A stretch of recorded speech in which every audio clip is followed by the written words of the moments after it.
Part 2. By them saying it is westernized can only mean it's pure white in scope and nature. But let's continue, shall we?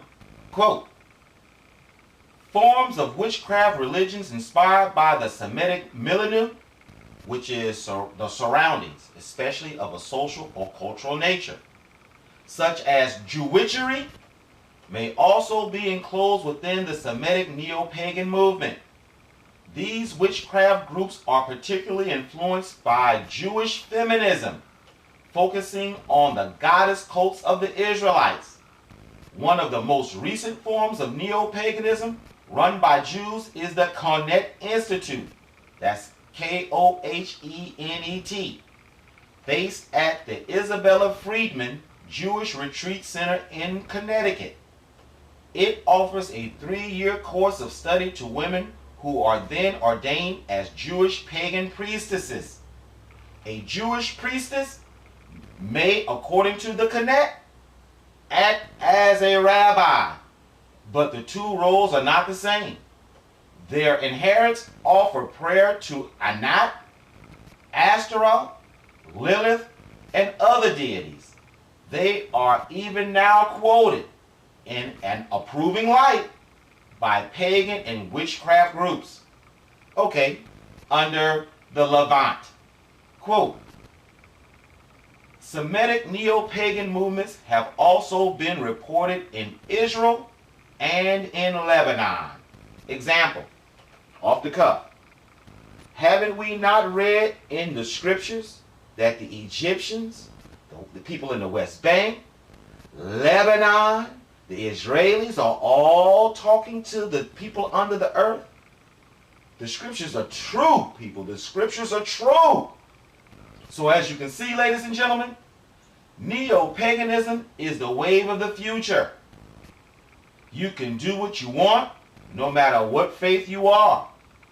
Are these deities not the exact same ones we read about when our ancestors were doing the nasty stanky leg and told y'all no?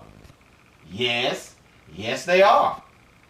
But I know you are still not convinced. Chick worship is taking over the pulpits, mosques, and synagogues. Question. Have you ever heard one of these Judas Goat religious leaders scream, Shekinah glory, during their sermons? I know I have. Guess what? According to Wikipedia, under Shekinah, quote, Shekinah is the English transliteration of a Hebrew noun meaning dwelling or settling, and denotes the dwelling or settling of the divine presence of God and his cosmic glory. This exact term does not occur in the Hebrew Bible and is first encountered in rabbinic literature. A similar Arabic word, sakina, is used in the Quran where it has a somewhat similar meaning. Stop! So even though we hear this reference being thrown all over the place, it's not even in the Bible. Okay, but did you notice it means, or has the context of, the divine presence of God in hook nose and in Arabic? Why should you have taken notice, you ask? Let's continue. Under meaning in Judaism, quote, the Shekinah is held by some to represent the feminine attributes of the presence of God. Shekinah being a feminine word in Hebrew, based especially on the readings of the Talmud. Example, I told you, chick worship through and through. So as you can see, people, things are lining up as the scriptures attest, perfectly. And from the looks of it, mind you, neo-paganism, with all of its encompassing mindset, looks like the religion of the future. The Christians will soon, if they haven't already, see a shift in philosophy in their churches and in the synagogues. And in the mosque. I didn't say synagogues because they are ground zero. Think about it. All three peoples, the European cracker, the sand crackers and the hook-nosed cracker have the exact same ancient blood, ancestors, and gods. I'm going to end this video with a theory I have about the book of Revelations. Revelations. And then one last nugget of information that will sum up this entire video series. First, the theory. Because the mass majority of events talked about in the book of Revelations are not in the entire Old Testament or grossly distorted, I am led to believe the author of Revelations did exactly what we proved Saul was doing in his letters and Albert Pike did in Morals and Dogma. What's that? Talk to at least two sets of people at the same time within one widely distributed document. In this case, he was talking to those who call themselves illuminated, who for centuries upon centuries passed down generation to generation, mouth to ear, having strayed from the course one jot or tittle. This breach of compound probability can only occur two ways. One, the book of Revelation is true, thus bucking all scripture and rewrites what a God declared from the beginning. A God who just so happens to pride himself on never changing his word, mind you. Or the book of Revelation is the evildoer's blueprint to what they intend to do. This is why it appears end-time prophecy is shaping up the way only the book of Revelation predicts it. This is why the known phenomena of hand to ear or mouth to ear changing the initial message doesn't come into play. It's right in front of everyone's face, basically hiding in plain sight.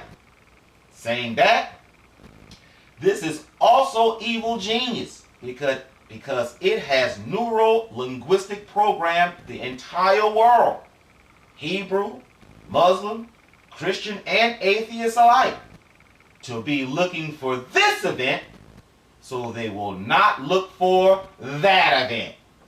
Basically, with all of the media programming they are throwing down on you guys, you know, all the demigod, world-uniting alien invasion to help us fight the bad guys that are on their way to destroy us. We are the ancestors you have been praying to, so let us help you become like us, etc. type programming. They had to find a way to get you to sanction their Wunderwaffen, wonder weapon in German, to fight against Yah.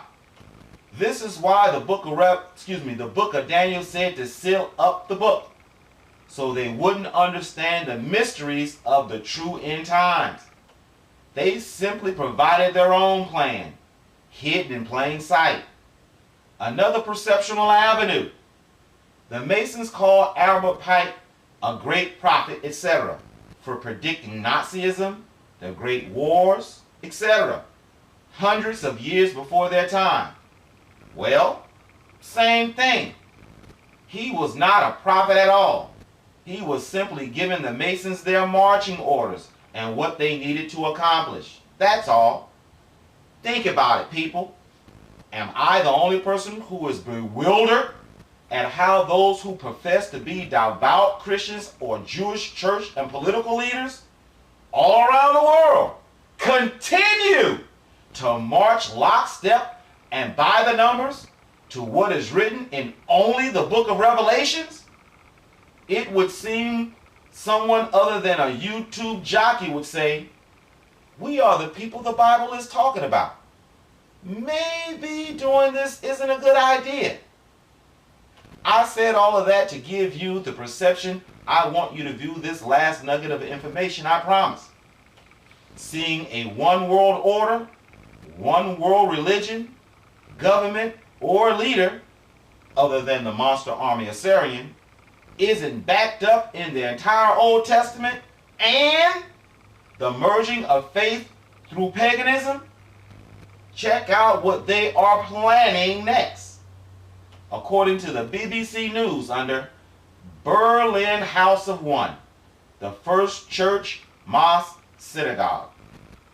22nd of June 2014. Quote, Berlin thinks it is making religious history as Muslims, Jews, and Christians join hands to build a place where they can all worship. The house of one, as it is being called, will be a synagogue, a church, and a mosque under one roof. The location is highly significant, according to one of the three religious leaders involved, Rabbi Tovia ben Koram. Quote, personal quote, from my Jewish point of view, I'm saying this in hook nose, from my Jewish point of view, the city where Jewish suffering was planned is now the city where a center is being built by the three monotheistic religions which shape European culture, he told the BBC. Example. So as you can see, they admit they helped shape European culture, not Israelite culture. As you can see, the evildoers' children are marching to the same beat of the drum despite fulfilling what they consider prophetic texts. As you can see,